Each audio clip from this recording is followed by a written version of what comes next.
Alors parlons de cette polémique autour du stade des Martyrs.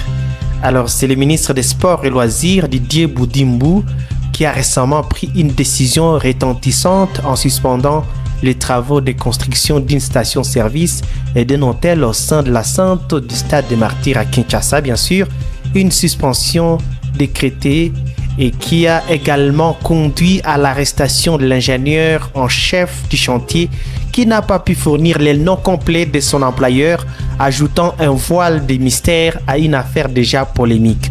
Cette affaire a pris une tournure encore plus complexe lorsque l'ancien ministre des Sports et Loisirs, Serge Nkonde Tshembo, accusé de spoliation du stade des Martyrs, est sorti de son silence pour se défendre. Selon lui, le projet de construction était initialement les mécanismes mis en place pour garantir l'entretien des infrastructures sportives du pays. Serge Nkonde a justifié ces initiatives en affirmant qu'elles visaient à moderniser les installations sportives, un enjeu crucial pour le développement du sport en République démocratique du Congo. Cependant, une zone d'ombre entoure ces contrats, bien sûr, qui s'étend sur 15 ans pour un montant de 6 000 $ américains par mois. 10 mois de loyer ont déjà été payés, mais ces fonds n'ont pas été versés sur le compte de l'État congolais, soulevant des interrogations sur la destination réelle de cet argent. Pour sa part, François Kaboulo Mwana Kaboulo, ancien ministre des Sports et Loisirs, remplacé par Didier Boudimbo, a tenu à distancier cette affaire.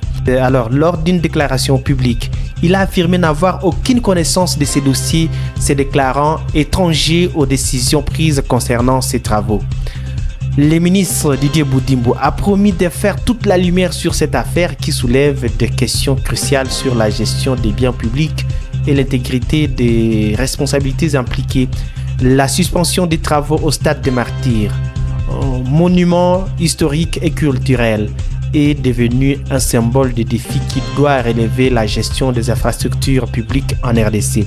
Les Congolais attendent des réponses claires et une gestion transparente de ces dossiers afin de garantir que le patrimoine sportif national soit protégé et que les intérêts du pays soient préservés.